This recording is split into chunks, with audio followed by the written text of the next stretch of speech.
gracias por la invitación. Para mí es un honor estar aquí compartiendo, sobre todo en estos momentos tan complicados.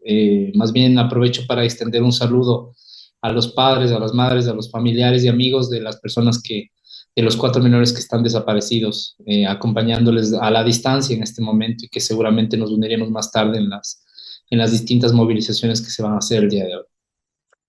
Muchísimas gracias, Andrés, por haber aceptado la invitación y justo para arrancar con este tema lamentable y desgarrador, cuatro niños desaparecidos en Guayaquil a manos de militares ecuatorianos.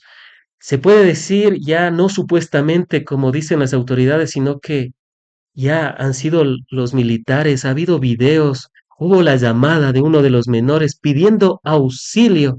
Se puede decir que ya no es un supuesto, sino ya una prácticamente verdad que fueron los militares quienes desaparecieron a los cuatro menores que ya están 14 días sin darnos una muestra de dónde están. Bueno, eso tendría que decir la fiscalía, ¿no? Afirmar efectivamente si hay, digamos, una responsabilidad estatal dentro de la desaparición de estos menores. Pero todas las pistas o toda la información que ha surgido en las últimas horas indica que hay una responsabilidad estatal, ¿no? Hay un conocimiento de que hay una desaparición de cuatro menores de edad, hay información que viene desde los mismos padres y familiares relacionando, indicando que estaban acompañados de militares, que había una persecución por parte de militares. En los últimos días, no sé si estoy, el día sábado, sale toda la cúpula de la fuerza militar, de la fuerza pública, perdón, tanto policía como militares, haciendo declaraciones, ¿no? En relación a que podrían estar vinculados con GDOs. Y lo que hace el presidente el día de ayer es darle la vuelta, ¿no? El día de ayer en la tarde, que va, digamos, que realizará las investigaciones y determinará las responsabilidades de los que supuestamente, digamos, son los que habrían cometido este delito. Es decir, hay muchas noticias que están saliendo de estas autoridades desde estas posiciones oficiales, pero que son un tanto contradictorias y que de alguna manera evidencian que efectivamente hay una responsabilidad estatal en el cumplimiento de este delito, ¿no? Que es una grave violación a los derechos humanos. Estas declaraciones que dieron de que supuestamente estaban vinculados a los grupos de organización criminal, a los GDOs, Andrés, ¿se puede hablar de que estaban tratando de justificar esta desaparición de los cuatro menores? Y te pregunto porque se me viene a la mente los falsos positivos de Colombia, donde a líderes sociales, a líderes sindicales, a campesinos, se los vestía de se les vestía de narcotraficantes, incluso se les llegó a ver en unas fotos puestos botas nuevas y luego se les veía vestidos así como narcotraficantes, pero luego se evidenció que eran campesinos y que no tenían nada que ver y que ahí fueron desaparecidos por parte de los militares del gobierno de ese entonces de Álvaro Uribe en Colombia. Se podría decir que estaban tratando de hacer algo similar en Ecuador. Sí, bueno, yo creo que esto tiene muchas conexiones, ¿no? No solo con Colombia, sino generalmente en la región. Desde la declaratoria de estado, digamos, de guerra, es una declaratoria que se hace relacionando con objetivos militares, ¿no? Con estos famosos objetivos que luego, digamos, serán perseguidos, ¿no? Con estos llamados desde la teoría quizá más política de las ciencias sociales como los enemigos internos, ¿no? Entonces, bajo toda una política de seguridad, ¿no? Esto no solo lo vemos con Colombia, lo hemos visto en Argentina e incluso lo vimos en Ecuador en la década de los 80, ¿no? Entonces, tiene mucha conexión justamente lo que cuentas, más bien desde la estructura, desde el manejo, desde la política militar securitista que está implementándose en países de la región, pero justamente con una perspectiva de vulneración a derechos, ¿no? Mencionabas el caso de Colombia, creo que es uno de los casos más emblemáticos en los que fue mucho más visible, digamos, cómo se hizo el manejo de los falsos positivos, ¿no? Menores de edad que fueron justamente vestidos, ¿no? Con varios, digamos, botas, varios, digamos, ropa que usa la fuerza pública, ¿no? O podrían ser relacionados con los guerrilleros, principalmente, que eso era lo que se quería hacer en ese momento con las FARC, ¿no? Entonces, María Belén Bernal, una de las madres de Soacha, en el año, bueno, en la década de los, bueno, en los primeros años del 2000, lo que dice es, a ver, mi hijo tenía una discapacidad y a ella le entregan el cuerpo del hijo indicando que él era el líder de el cabecilla de un grupo, de un batallón de las FARC, ¿no? Entonces, le mandan unas fotos en la cual él está con una pistola en su mano derecha, ¿no? Sosteniendo y que supuestamente había muerto en batalla, en el conflicto, ¿no? Sin embargo, cuando María Belén, perdón, Marina Bernal se le pregunta qué es lo que sucede, le dice, no, pero si mi hijo tenía discapacidad, no podía manejar, no tenía control de sus manos, como una persona con discapacidad justamente iba a estar al mando de una guerra. Pero este es un ejemplo de lo que sucede también en otros países de la región, como mencionaba hace un momento, y que tiene varias particularidades relacionadas con lo que vivimos en el conflicto interno, en el denominado conflicto interno ecuatoriano, ¿no? Entonces, los objetivos militares cambian, ¿no? Los objetivos militares, los enemigos internos cambian, son supuestamente los GDOs. Sin embargo, claro, los GDOs están más vinculados o se encuentran ubicados en los barrios periféricos, personas, niños, niñas y adolescentes que no tienen acceso, digamos, viven bajo condiciones de pobreza. También hay un perfilamiento racializado, ¿no? Que eso es importante destacar. Entonces, claro, todo lo que de alguna manera está en contra de esa identidad dominante, de esa identidad que para los ciudadanos es una percepción de inseguridad, va a estar más encasillado con una percepción de inseguridad, va a estar más relacionado justamente con lo delincuencial, ¿no? Con la inseguridad. Y justamente lo que han hecho los militares es eso, ¿no? Entonces lo vienen haciendo ya desde hace algunos meses. Y creo que también es importante destacar que si bien en este momento son 4 niños menores de edad que han sido desaparecidos por el Estado, bueno, desconocemos algunos casos, ¿no? Empiezan a aparecer, visibilizarse algunos casos que también están relacionados con ese mismo tipo de prácticas que hace la fuerza pública en el Ecuador. Esto podría ser el resultado de haber incursionado, de haber dado esa apertura para que los militares sean una fuerza complementaria de la Policía Nacional. Y te pregunto esto porque los militares tienen una formación totalmente diferente, ellos están preparados para la guerra, pero los policías sí están preparados para la seguridad ciudadana. Incluso ahí se ha visto algunas extralimitaciones por parte de la fuerza policial, pero digamos en preparación es totalmente diferente. O si podían estar los militares y si pueden seguir estando los militares apoyando en esta lucha que ha dicho Daniel Noboa en contra de las bandas criminales. No, bajo ninguna óptica, no. Más bien lo que estamos viviendo es justamente el crecimiento de un populismo punitivo, ¿no? De castigo, de más cárceles, más militares en las calles, ¿no? Entonces, todo lo relacionado con el castigo tiene que ver, digamos, de alguna manera, está bien vendido desde los discursos oficiales, ¿no? Entonces, lo que vamos viendo en este momento es que es un efecto o es un resultado de que los militares también estén en prácticas cotidianas ciudadanas, cuando ellos están, digamos, preparados para otro tipo de actividades, ¿no? Hay una lógica de seguridad nacional, de soberanía nacional, de cuidado de la guerra, ¿no? Hay toda una preparación distinta a lo que es la seguridad ciudadana que tiene Policía Nacional. Lamentablemente yo puedo afirmar que en este momento ni Policía Nacional ni Fuerzas Armadas tienen una perspectiva o un enfoque de proteger a los ciudadanos, ¿no? Una protección de derechos. En este momento están siendo instrumentalizados por la fuerza pública justamente para defender y para poder de alguna manera sostener este proyecto político, más allá de los intereses de los ciudadanos y de las ciudadanas, de la seguridad de los ciudadanos y las ciudadanas. El único objetivo primordial es a toda costa sostener este proyecto político, ¿no? Entonces, eso creo que ya hemos visto, digamos, en algunas manifestaciones que ha hecho el gobierno, no solo este gobierno, sino que yo plantearía que empieza inclusive desde el año 2018, perdón, cuando empieza Lenín Moreno, ¿no? María Paula Romo creo que también es un ejemplo de lo mismo. ¿no? Como la Policía Nacional durante las manifestaciones del año 2019, durante las manifestaciones, durante el 2022 ya con Guillermo Lazo y ahora con Novoa, es decir, la fuerza pública ha perdido su objetivo de dar seguridad ciudadana. Lo que hace es justamente sostener los proyectos políticos y cueste lo que cueste, inclusive vidas de los ciudadanos y de las ciudadanas, ¿no? Y eso es algo lamentable. Daniel Noboa ha sugerido que se les declare a los cuatro niños desaparecidos como héroes nacionales. Andrés, y ahí nos queda la duda y la consulta y varias interrogantes. Quizás Daniel Noboa nos está diciendo que los niños desaparecidos ya están muertos. ¿O qué es lo que o qué mensaje está dándole al país al declararles como héroes nacionales?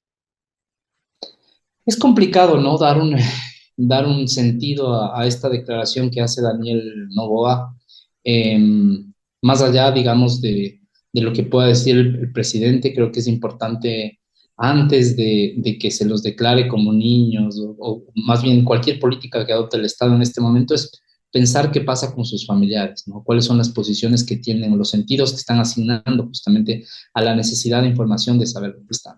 Quizá esta declaración también puede ser un reconocimiento de la responsabilidad estatal, ¿no? Por eso decía en un inicio que es contradictoria la información que se maneja. La cúpula militar y policial salen, ¿no?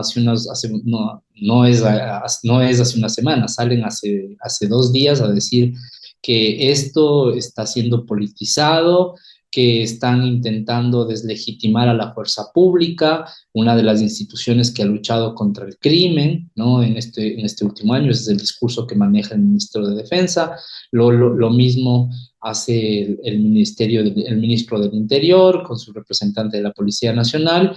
Y el día de hoy, claro, cuando conversábamos hace un momento, hay esta declaratoria de que pueden ser declarados como niños héroes, ¿no? Además, en todo el medio, lo que mencionábamos hace un momento, los videos, las llamadas, las posiciones de los familiares frente a esta noticia, generan, claro, una incertidumbre, pero generan sobre todo incoherencias en lo que se está diciendo desde la verdad oficial, ¿no? Hay algo que se está ocultando, hay algo que no se está diciendo. No ha pasado una semana, ¿no? Han pasado ya más de 12 días en los que no se conoce qué es lo que sucede. Y cuando nosotros también ahí podemos irnos al campo de lo jurídico, cuando nosotros hablamos de violaciones a los derechos humanos, hay una responsabilidad estatal presente. Puede ser por acción o por omisión, ¿no? Entonces, al parecer en este momento son prácticas de la fuerza pública que ya cada vez se van visibilizando más, en los que la fiscalía tendría que investigar, ¿no? De manera adecuada, de manera efectiva, para poder determinar una responsabilidad. Algo que no está sucediendo en nuestro país. Además, también a mí me sorprende que el caso haya sido trasladado a la ciudad de Quito. Dicen que hay una unidad especializada para poder tratar estos temas, seguramente es la unidad de participación ciudadana y derechos humanos. Sin embargo, los delitos se dan, o al parecer, se dan en Guayaquil. Y esto simplemente lo que hace es, más allá de que sea una unidad especializada, lo que hace es nuevamente poner un obstáculo. ¿Por qué fiscales de la ciudad de Quito tienen que conocer sobre este tema si esto sucede al parecer en Guayaquil? Si bien la especialidad, digamos, es algo necesario para las investigaciones, una garantía al debido proceso, es importante que se maneje en el lugar que se dieron los hechos, ¿no? Entonces, lo que está haciendo el Estado en este momento más bien es algo que no es coherente, no es algo que sea objetivo, no es una respuesta eficaz a los hechos. Entonces deja muchas, digamos, muchas cosas que no se pueden unir, ¿no? Que quedan, digamos, parece que se visibiliza la responsabilidad estatal en estos hechos. Se puede decir, Andrés, que se ha politizado el tema de los cuatro niños desaparecidos en Guayaquil. No, yo sería un poco cauteloso con la politización, ¿no? Eso es un discurso que utilizan justamente, que están utilizando las Fuerzas Armadas para poder de alguna manera evidenciar que hay una responsabilidad estatal. Lo que hay aquí es una grave, si todas las, digamos, si todas las investigaciones dan a todo lo que hemos escuchado de los padres, de los medios de comunicación, dan como resultado la responsabilidad estatal, aquí estamos frente a una grave violación a los derechos humanos. No, no es algo que esté politizado o no es algo que esté politizado planteado desde los partidos políticos, no, ese realmente no es el objetivo. Yo creo que ese es un distractor. Lo importante es que en este momento se visibilice que hay una responsabilidad estatal en los que están involucrados la fuerza. Ahora, en caso de que estén involucrados la fuerza pública, lo que a mí me preocupa es que cuando hay violaciones a derechos humanos en este país, hay una política de total impunidad ante las graves violaciones, sobre todo cuando están involucrados policías y militares. Y esto no es algo que sucede solo ahora con los 4 niños. Acordémonos qué pasó con esas 2 mujeres que fallecieron en recintos policiales y militares, ¿no es cierto? En este año, la militar que falleció en compañía de sus compañeros militares y hace casi 3 años el caso de María Belén Bernal cuando fallece dentro de una institución policial. Entonces, a mí me preocupa más bien eso, ¿no? Hay una responsabilidad estatal, sin embargo, hay una política de impunidad y que seguramente lo que hará el Estado es encubrir a estos responsables. Ahí podría aportar con algo más. No sé si ustedes recuerdan en las declaraciones que hace la fuerza pública, ¿no? Tanto policías y militares en esta rueda de prensa dicen que ellos se encargarán de generar una comisión que sancione y determine la responsabilidad en caso de que fueran policías y militares o por los militares y que ellos mismos van a hacer un seguimiento disciplinario. Eso no pueden hacer ellos. Claro. Desde el año 2008 esto cambió. Ya ellos ya no tienen sus cortes castrenses, ellos ya no tienen sus cortes militares ni policiales. Esta es una grave violación a los derechos humanos y si la Fiscalía determina que hay una responsabilidad, tendrán que ser sometidos a la justicia ordinaria, no a la justicia de la policía y no a la justicia de los militares. Y es algo que hay que decirlo, hay que visibilizarlo, porque por ese tipo de tribunales, ¿no? Castrenses es lo que está luchando en estos momentos la fuerza pública. Y eso es algo que no se visibiliza, es algo que no está dentro de la opinión pública.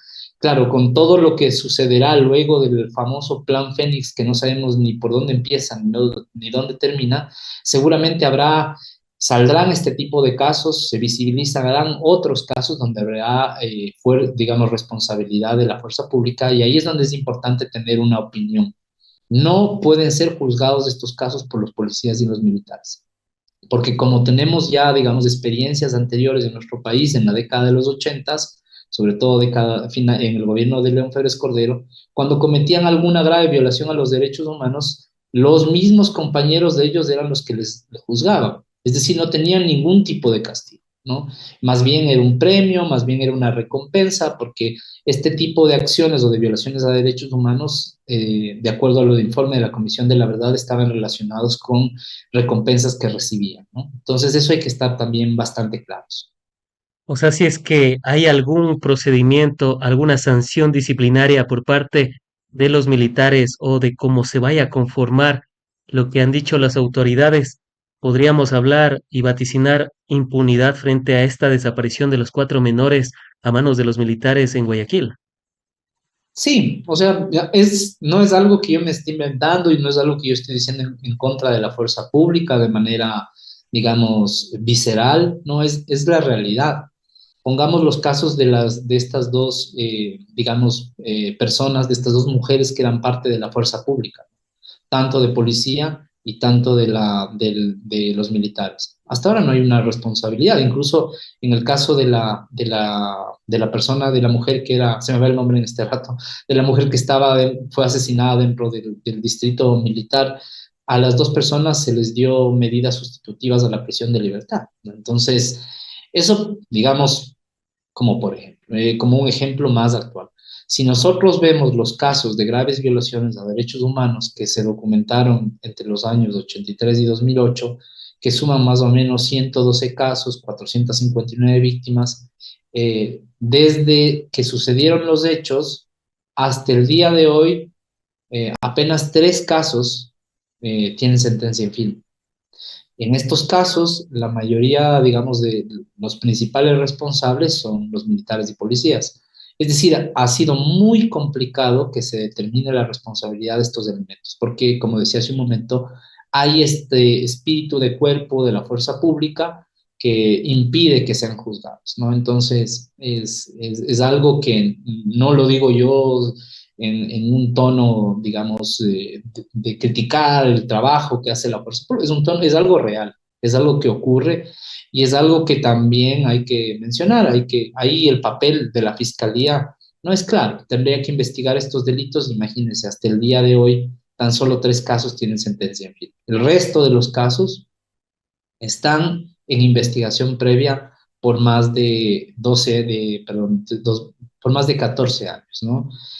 Imagínense, son casi 40 años de los hechos vulneratorios y son 13 años, 14 años desde que se inician las investigaciones. Claramente la ley establece que si hay una pena de hasta más de 5 años en un delito que se está investigando, la investigación previa debe ser hasta máximo de 2 años y ya vamos con esos casos 14 años. Entonces, esto es un ejemplo claro de lo que digo, ¿no? Hay una política de impunidad dentro del Estado que impide que las graves violaciones a derechos humanos alcancen verdad, justicia y reparación, porque justamente están involucrados policías y militares. Y conectando esto es porque lo que hace en este momento la fuerza pública es un instrumento del poder para poder mantener los proyectos políticos, sobre todo los proyectos neoliberales de estos últimos años. Brevemente, ¿por qué hemos llegado a esta extralimitación de la fuerza, a desaparecidos? Hemos visto también a militares haciéndoles cantar a jóvenes, haciendo que ellos mismos comiencen a borrarse tatuajes, como si tener un tatuaje fuera a ser ya sinónimo de ser delincuente, entre otras cuestiones que han ido pasando. También recuerdo que a un chico lo habían detenido y su madre le decía, no, pero si él está yendo a la universidad y cuestiones por el estilo. ¿Por qué hemos llegado a este punto, Andrés? Quizás por haberle dado más poder al poder, como diría Molotov en una de sus canciones. Sí, yo creo que como pueden hacer lo que les dé absolutamente la gana, no pueden asesinar a personas, pueden ejecutar extrajudicialmente a personas, pueden desaparecer a personas, pueden torturar, privar legalmente de la libertad a personas sin ningún tipo de sanción, sin ningún tipo de juicio, ¿no? Sin ningún tipo de responsabilidad. Entonces, se sienten, digamos, en la libertad de hacer cualquier cosa, pero más aún, digamos, mucho más peligroso, cuando el Ejecutivo le da carta abierta a la fuerza pública a que cometa lo que le da la gana. Acuérdense cuando en el gobierno de Guillermo Lazo, ¿qué es lo que se les dio carta abierta a la fuerza pública? ¿No? Y además también se les dijo que cualquier caso que se les acuse de violaciones a derechos humanos, él personalmente y sus abogados iba a defenderlos, ¿no? Entonces, ¿qué es lo que hace con esto el discurso oficial? Lo que está haciendo es permitiendo que ellos puedan hacer lo que les dé la gana, lo que ellos más bien tengan dentro de su discrecionalidad, ¿no? De su opinión. Porque, por ejemplo, ellos dicen, no, a ver, las movilizaciones, antes de generar cualquier movilización que desestabilice el gobierno, no, primero, el primer interés es el interés del Estado, el interés de la democracia, el interés de los ecuatorianos de bien, ¿no? Hay formas para manifestarse. Entonces, a través de todos esos discursos, claro, posicionan que la única manera justamente es la forma como piensa el Estado, como se piensa desde el Ejecutivo, la forma de movilizarse. Entonces, claro, todo lo otro, todo lo que no está dentro de ese modelo político o ese modelo económico es subversivo, o como eran los ochentas, o quiere derrocar el gobierno, o genera inseguridad. Entonces, todo eso hay que atacar. Entonces, ellos van, atacan, ¿no? Y simplemente lo que hacen es justamente justificar. Ustedes pueden prender la televisión, prender los medios, ver los medios de comunicación tradicionales, y lo que generalmente aparecen en esos medios de comunicación tradicionales son lugares periféricos de las ciudades, ¿no? Barrios en los que las condiciones de pobreza son extremas, ¿no? Entonces nos muestran el batallón de Suburbio, nos muestran el Cristo del Consuelo, nos muestran Durán, nos muestran la lucha de los pobres, ¿no? Entonces ahí siempre están asociando, aquí son donde se forman las bandas delincuenciales, aquí es donde se entrenan las bandas delincuenciales y los operativos generalmente están en esas zonas.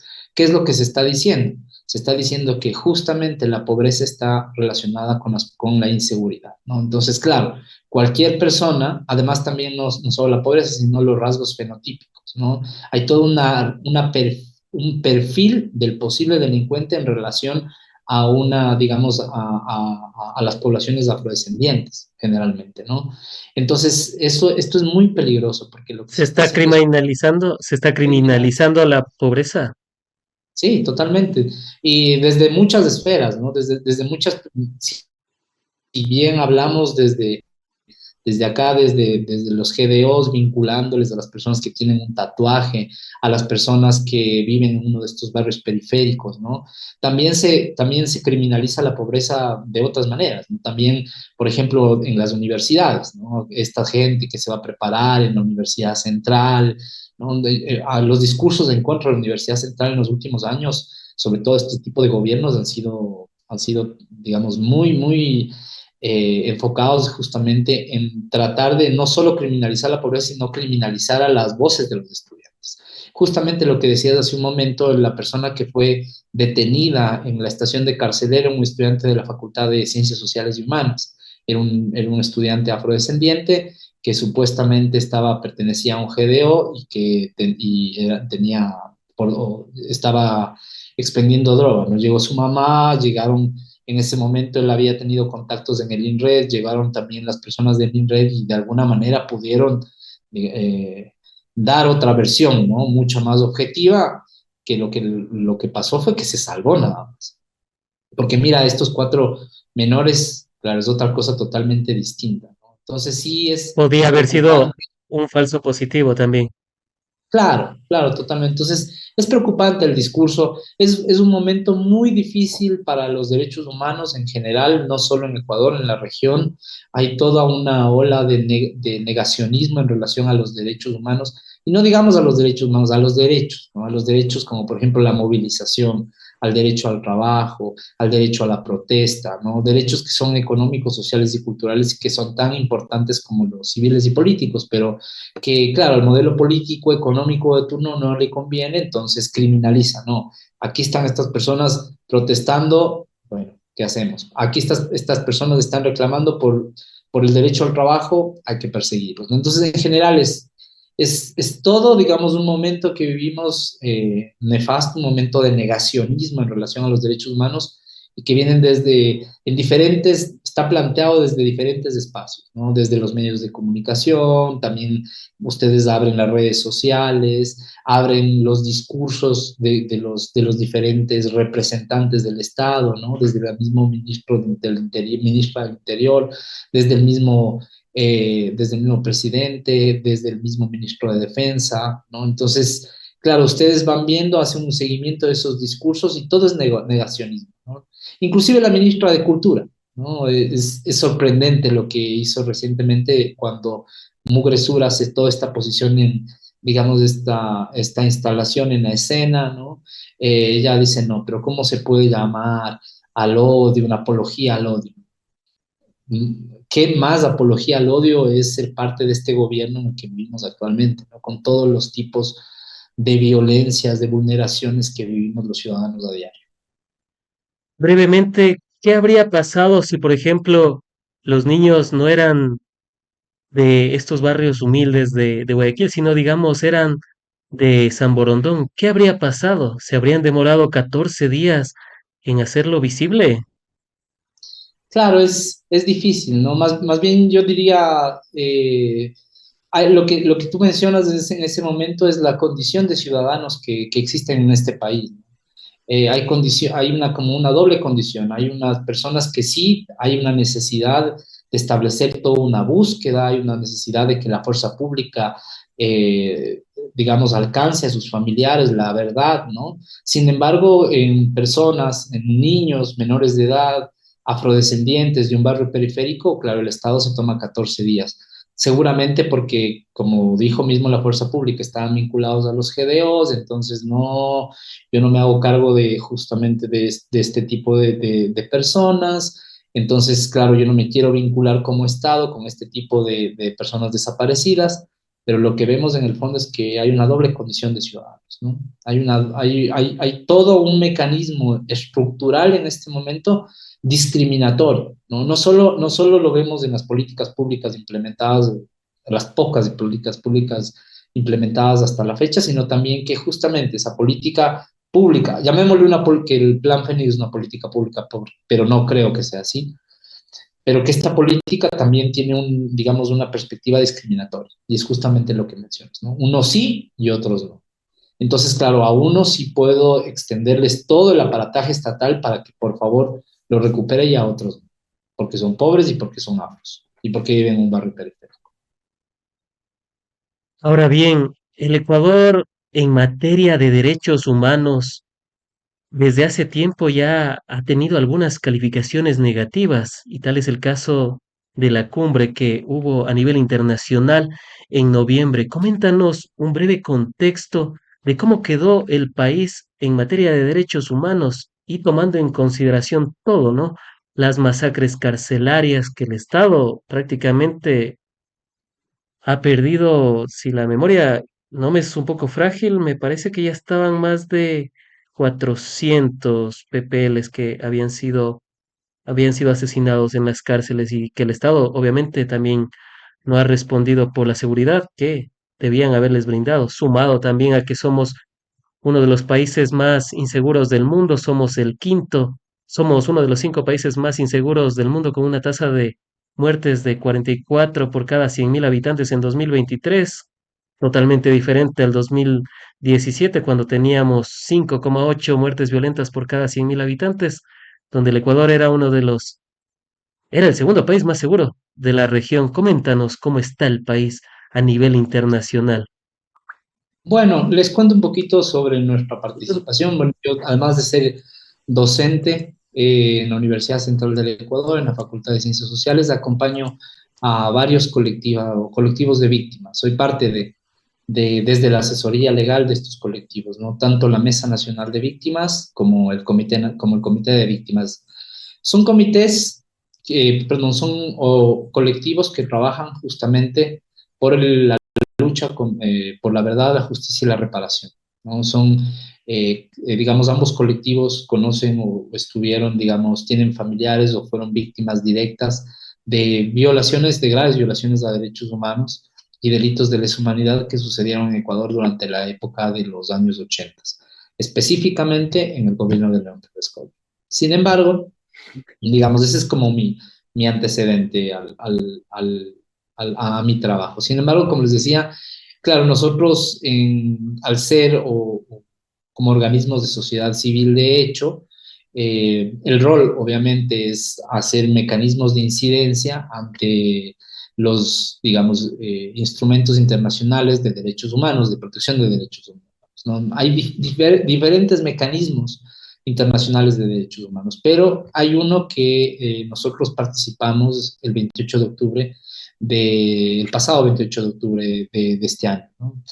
Lo que podría dar como antecedente también es que en este año el Estado ecuatoriano ha sido sometido a tres comités, ¿no? Uno sobre la tortura, el otro sobre derechos humanos y el otro sobre la lucha en contra de la discriminación, ¿no? Entonces, estos tres comités evaluaron al Estado ecuatoriano en relación a qué es lo que habían hecho.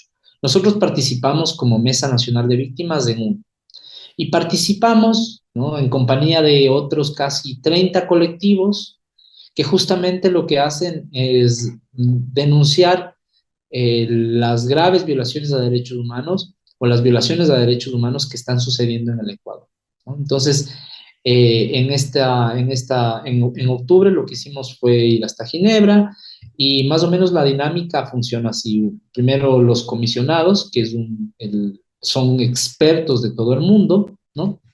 Están encargados de supervisar generalmente la implementación y el cumplimiento de un instrumento que el Estado ecuatoriano ha suscrito y ha ratificado, como es el Pacto Internacional sobre los Derechos Civiles y Políticos, que es uno de los principales tratados internacionales de derechos humanos, ¿no? Entonces, lo que hicimos como comité, perdón, como comisión, perdón, como Mesa Nacional de Víctimas, es decir, al comité dos aspectos cruciales. Es que la primera es, como te decía hace un momento, que la judicialización de los casos de violaciones a derechos humanos en Ecuador, sobre todo los investigados por la Comisión de la Verdad, no se ha cumplido. Es decir, que luego de 14 años, tan solo 3 casos tienen sentencia en firme de un total de 119 casos documentados. Estos casos, como mencionaba hace un momento, te entienden responsabilidad de la fuerza pública, donde aparecen policías y militares. Policías y militares que cometieron torturas, privaciones ilegales de la libertad, desapariciones forzadas, ejecuciones extrajudiciales, contratos crueles, inhumanos y degradantes en contra de las víctimas, ¿no? Sin embargo, nosotros no fuimos los únicos que acudimos, sino también fueron organizaciones, como mencionaba hace un momento, que estaban preocupados por temas de cárceles, por temas de las personas privadas de libertad, por todo, digamos, los delitos de femicidio que se han cometido en el Ecuador, por la situación de los niños, niñas y adolescentes, por la situación también de las personas en movilidad humana, de las personas con discapacidad, ¿no? En general, por temas relacionados a los derechos humanos. Entonces, en este primer acercamiento que tuvimos, les comentamos, digamos, a los comisionados todo este contexto, ¿no? No solo del informe de la Comisión de la Verdad, que fue, digamos, nuestro punto, sino todos hablaron sobre la situación que vivía el país en este momento durante estos años. Lo que sorprende y lo que realmente a nosotros nos descolocó un poco es que bueno, llega también una comitiva del Estado, ¿no? A Ginebra. Una comitiva que estuvo integrada por el Procurador General del Estado, también participó la ministra de Justicia y el director del SNAI, ¿no? Entonces, ellos lo que hacen es justamente responder a las cuestiones que la sociedad civil había planteado en la mañana. Entonces, ¿Y, y no son cómo, estas tres. y cómo fue Ajá. esa respuesta por parte precisamente de las autoridades que representan al nuevo Ecuador de Daniel Noboa en Claro, materia de derechos humanos? fue vergonzoso porque al parecer ellos habían llevado un guión y no respondieron a la mayoría de preguntas que les hacían los comisionados. Es como un intercambio, ¿no? En la mañana las organizaciones de sociedad civil se reúnen con estos expertos. En la tarde los expertos, producto de esa retroalimentación con las organizaciones de sociedad civil, preparan preguntas para el Estado y esas preguntas que hacían los expertos del comité, es decir, los comisionados, el Estado no supo responder. Entonces, lo que hizo el Estado es como llevar un guión, hablar, hablar, hablar, sin, vuelvo y repito, sin retomar las cuestiones que estaban planteando los comisionados. Incluso recibieron varios llamados de atención porque no respondían lo que los comisionados justamente les pedían. Me acuerdo que hay un comisionado español que les dijo en reiteradas ocasiones, porque son 2 días, no solo es uno el día que hacen las preguntas. Hay unas preguntas, una retroalimentación y al siguiente día otra vez preguntas y retroalimentación. Y durante los 2 días el Estado no supo responder absolutamente, bueno, digamos, seamos un poco generosos, la mayoría, no voy a decir nada, la mayoría de las preguntas no supo responder. Entonces lo que vemos, digamos, lo que queda en evidencia es que, claro, en primer lugar, la preparación de los funcionarios públicos del Nuevo Ecuador es vergonzosa, ¿no? No tienen un conocimiento primero de lo público. Pueden manejar, digamos, temas teóricos, que ni creo que eso lo han hecho, pero esa especialidad que se necesita justamente para la participación de los funcionarios en este tipo de encuentros no la tenía. Imagínense, no la tenía la ministra de Justicia, que es una persona que debe estar al tanto justamente de esto. El, el director del SNAI, que es una persona que tiene que tener todo un enfoque en relación a cómo se tiene que trabajar con personas privadas de libertad. Lamentablemente, eso nuevamente, digamos, se visibilizó la falta de conocimiento técnico, teórico, práctico, y de alguna manera digamos, ese es el resultado de cómo estamos institucionalmente en ese trabajo que hacen, digamos, estos órganos del Estado, ¿no? Un trabajo que es obsoleto, un trabajo que no es eficaz, un trabajo que no es práctico y que no solo se muestra en el campo de los derechos humanos, que se lo muestra en diferentes áreas, ¿no? Como por ejemplo en el tema energético. ¿no? Así como vemos el problema energético que no se conoce, no hay un plan para poder dar, digamos, una estrategia para poder dar solución a los problemas, lo mismo pasa en el campo de los derechos humanos. No hay un O sea, conocimiento teórico y práctico y o sea, es una eso es constante en el gobierno de Nuevo Ecuador, porque tuvimos ministra que habló de que la Amazonía era un país. Y claro. así podemos seguir hablando de algunas perlas que han dicho nuestros queridos representantes. La ministra del Interior también dijo que se había reducido las muertes violentas en un 99%. Y seguimos la lista que es larga, ¿no? O sea, estamos hablando de una improbidad en cada una de las estancias del Estado. Claro, por ejemplo, en relación a personas privadas con libertad, el Estado nunca pudo responder qué pasó con todas las denuncias de familiares que fueron de familiares de personas privadas de libertad que sostenían que fueron, digamos, torturados las personas que estaban detenidas, ¿no? Que han recibido tratos crueles, inhumanos y degradantes. Lo que fue a hacer el director del SNAI es a romper un papel, ¿no? En medio de la sesión. Y dice, así se tiene que eliminar la violencia de una sola vez, ¿no? Pero no terminó de explicar qué pasa dentro de las instituciones de rehabilitación social, qué pasa con las denuncias de tortura, qué pasa con las denuncias de privaciones ilegales de la libertad, de tratos crueles, inhumanos y degradantes. Es decir, no hubo ninguna información con datos que de alguna manera permitan a los comisionados entender cuál es la situación del sistema carcelario de nuestro país. Eso en el sistema carcelario. Eh, más vergonzoso puede ser la situación de los femicidios, ¿no?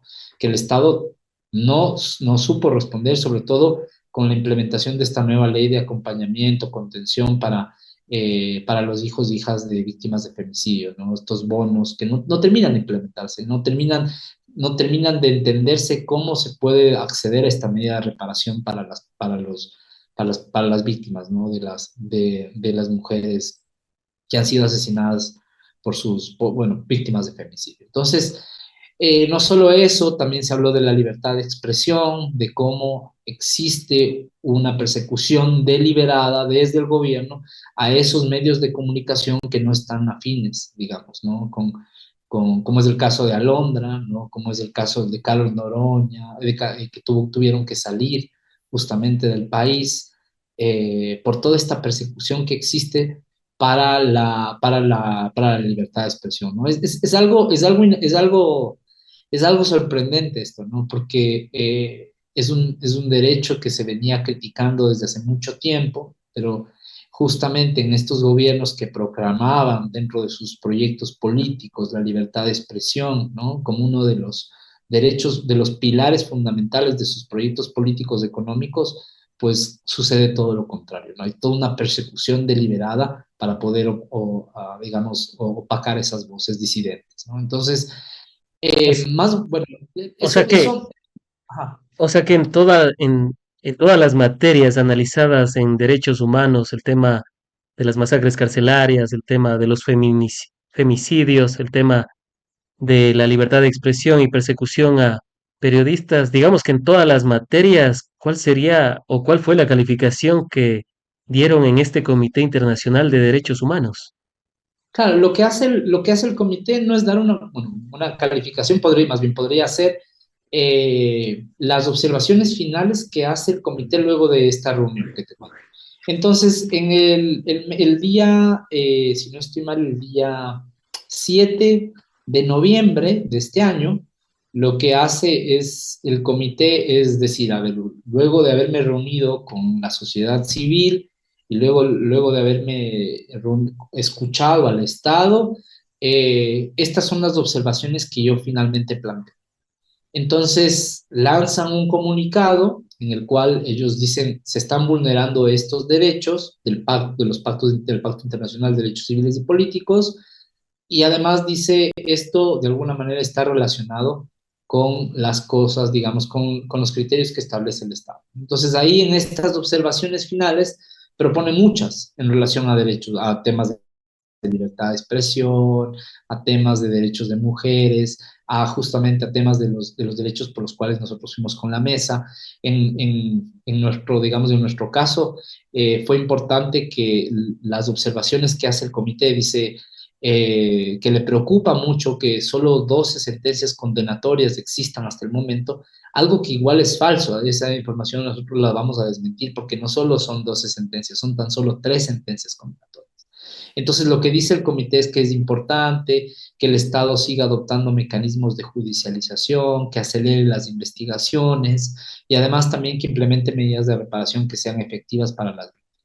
Pero algo que nosotros también nos parece importante destacar en este momento es que una de las observaciones está vinculada con lo que, digamos, con uno de los principios más importantes de la reparación, la no repetición y la satisfacción. Es decir, que estas violaciones no se vuelvan a cometer. Y para que estas violaciones no se vuelvan a cometer, uno de los mecanismos que ha establecido el derecho internacional es justamente la implementación de políticas de memoria. Y al comité, nosotros le habíamos comentado que existen varias irregularidades en la construcción del Museo de la Memoria. Y el comité justamente dice eso. Al comité le preocupa que en la creación del museo no se haya pensado en la participación de las víctimas, en la participación efectiva de las víctimas y en el lugar. Entonces, para dar un poquito de contexto a lo que estoy diciendo, es que la Mesa Nacional de Víctimas durante estos años ha denunciado que el Estado no ha implementado el Museo de la Memoria, en primer lugar. Y en segundo lugar, que tiene que ser construido el Museo de la Memoria en el SIC 10, ¿no? En el lugar donde se registraron la mayor cantidad de graves violaciones a derechos humanos durante la época de León Febres Col. Ahora, el Estado, ¿qué es lo que hizo? El Estado no contó con la participación de las víctimas, construyó un museo en el subsuelo del edificio del Ministerio de Cultura. Entonces, claro, el comité dice, no, pues sí, esto tiene que tener participación. Las cosas que se dicen en ese museo o que se ponen en ese museo tienen que contar con la perspectiva de las víctimas, ¿no? Y es algo que no ha hecho el Estado. Además de estas observaciones que hace el comité en relación a nuestro tema, hacen, digamos, varias observaciones en relación a los diferentes temas de derechos humanos que mencionaba hace un momento. Entonces, es importante mencionar que estas observaciones tienen que implementarse dentro del, digamos, del Estado ecuatoriano, porque no olvidemos que el artículo 11, numeral 2, que habla sobre los principios de aplicación de derechos, dice que todos los instrumentos internacionales que tienen que ser aplicados por los funcionarios públicos de manera directa, ¿no? Entonces, estas observaciones que plantea el comité deberán ser implementadas por el Estado. Entonces, lo que hace el comité, como decíamos hace un momento, le dice, vea, esto no ha hecho, esta es la calificación, como decíamos hace un momento que usted tiene, no ha hecho esto, esto, esto, esto, con un sinnúmero de temas que tiene que tener el Ecuador presente para que en 5 años nuevamente el comité lo vuelva a evaluar. A decir, a ver, cumplió con esto, yo ya le había dicho que tenía que hacer esto, parece que no ha hecho, y bueno, se somete nuevamente a un proceso de evaluación. Claro, el resultado al final de esto es que es lamentable la situación de derechos humanos que vivimos en este momento. No sé si ponerlo en derechos humanos, a veces la gente lo saca de contexto. Son derechos que tenemos nosotros y nosotras por ser seres humanos, sí, digamos, esa es la lógica que a veces se piensa sobre los derechos humanos. Sin embargo, son necesidades, ¿no? Son garantías, son política pública, son la necesidad de tener, por ejemplo, un Estado presente, ¿no? Eso es lo que necesitamos como ciudadanos. Esos son los derechos. Garantías laborales, acceso a la salud, educación, ¿no? Que la fuerza pública respete los derechos de los ciudadanos, que tenga un límite al ejercicio de su poder. No es derechos humanos como ahora se los vende así, los derechos de unos pocos, no. Son necesidades básicas que tenemos, condiciones materiales tanto concretas y abstractas que necesitamos para tener una vida digna, ¿no? Una vida, no pedimos más. En torno y brevemente al Museo de la Memoria, que definitivamente la sentencia era muy clara, tenía que ser construido en el SIC 10, actual Comando Conjunto de Manuela Sáenz de la Policía Nacional, es un comando, una central de la Policía Nacional actualmente en el Centro Histórico de Quito. Bueno, Lo que, lo sí, que hicieron, lo que hicieron en el subsuelo vimos ahí unas frases que habían colocado, o sea, digamos en sí mismo no hubo el sentido de este Museo de la Memoria que tenía en un principio, pero en este museo por lo menos se pudo visualizar que uno de los responsables de las mayores atrocidades y crímenes cometidos en el país fue León Febres Cordero, o ni siquiera eso se pudo evidenciar en el museo. Para comentarles así rapidito, el museo es una obligación que tiene el Estado ecuatoriano desde el 2013. Es decir, en la ley de víctimas, en la disposición segunda, dice claramente, en 90 días el Estado ecuatoriano materializará la construcción del Museo de la Memoria dedicado a conmemorar a víctimas de graves violaciones a derechos humanos ocurridos entre el 83 y 2008. Eso dice la disposición. Pasaron más de 11 años hasta que se construye, entonces los colectivos decían, bueno, esto no se construye. En el año 2020, imagínate, después de 7 años dijeron, esto no está, esto no hay. Llegó la pandemia y el Ministerio de Cultura dijo, bueno, mejor no hagamos un museo en un lugar, sino hagamos un museo virtual. Esto, digamos, fue digamos, la gota que derramó el vaso en los colectivos. Los colectivos iniciaron una acción por incumplimiento ante la Corte Constitucional y en el 2023 la Corte Constitucional les dice, sí, tienen toda la razón, tiene que construirse el museo. Le da el plazo la Corte Constitucional de un año al Ministerio de Cultura para que lo haga y le dice tiene que informar trimestralmente sobre las acciones que usted va a realizar. La sentencia que da la Corte no dice que se haga en el SIC-10, pero lo que dice es que tiene que contar con la participación, que es importante la participación y el lugar. ¿Ya? Ahora, el Ministerio de Cultura, durante este año que tenía para poder implementar el museo, no se reunió con ninguna de las víctimas. ¿Ya? Tuvo una reunión con la Mesa Nacional de Víctimas en la cual se le dijo, tiene que construirse en el SIC-10 y tiene que contar con la participación. Sin embargo, el Ministerio de Cultura y Patrimonio no hizo caso, no cumplió con estos acuerdos y en marzo del 2024 lo inauguró en el subsuelo, ¿no? Entonces, ¿por qué te decía que no contó con ninguna participación? Si bien como colectivo, como accionante, estuvo la mesa, todos los acuerdos que se mantuvieron en una única reunión no se alcanzaron, no se tomaron en cuenta. Entonces, en el 2024, en marzo, cuando estaba a punto de cumplirse el plazo establecido por la Corte, el Ministerio de Cultura y Patrimonio inaugura un lugar que no sé si podemos llamarle museo, en el subsuelo de su edificio, donde el Estado cuenta un relato, una historia, desde su perspectiva de qué son las violaciones a derechos humanos.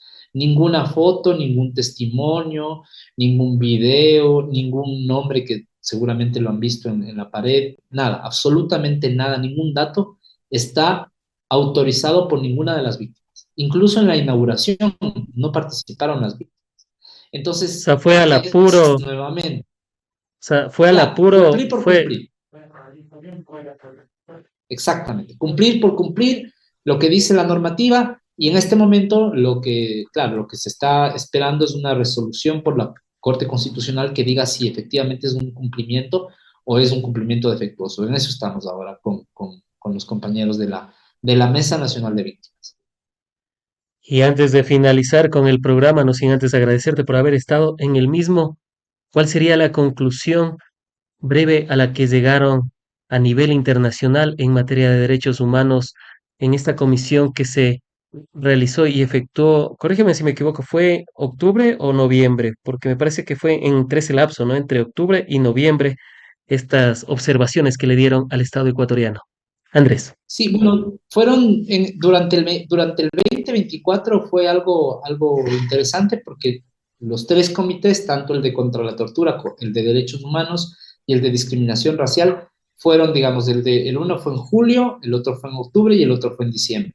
Y, digamos, hagámosle como una valoración mucho más integral. Los tres comités plantearon observaciones importantísimas en torno de materia de derechos humanos en contra del Estado ecuatoriano.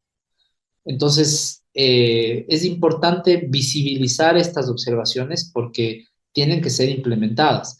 Lo que están haciendo estos comités es decir, está pasando en esto en Ecuador, hay que ponerle ojo a través de política pública, hay que mejorar las condiciones de los ciudadanos, hay que garantizar el acceso a la verdad, a la justicia, a la reparación, hay que garantizar políticas públicas que sean efectivas justamente para que no se den este tipo de vulneraciones y hacen también llamado de atención a la situación, ¿no? De seguridad y los mecanismos que se están utilizando para poder enfrentar la seguridad en el país, ¿no? No es algo que las organizaciones de sociedad civil nos inventamos, no es algo que las organizaciones de sociedad civil reclamamos o repetimos, como dicen, ¿no? Como discos rayados. No, no, son un conjunto de comisionados, es decir, de expertos independientes que son conocedores de derechos humanos, que dicen, esta es la situación del país en relación a la información que presenta sociedad civil, pero también a la respuesta que da el Estado.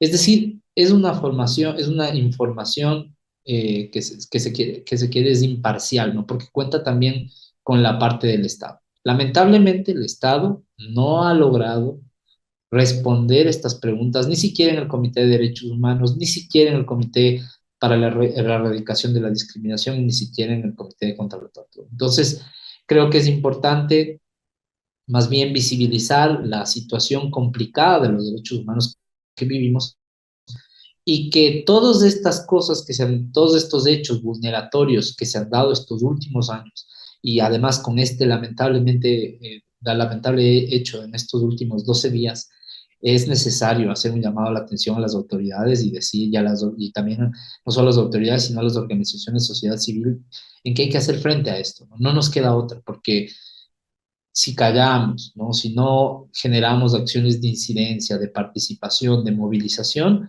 lo que está el Estado haciendo es justamente posicionando su verdad oficial frente a los hechos. Y eso es muy regresivo en relación a los procesos, digamos, de denuncia y de reivindicación de derechos. Han sido las apreciaciones de Andrés Aguirre, abogado, especialista en derechos humanos, docente e investigador, a quien agradecemos por haber estado en el espacio. Seguros de contar con tu participación en futuros análisis, diálogos y debates de la coyuntura nacional. Muchas gracias, Frank. Gracias por la invitación.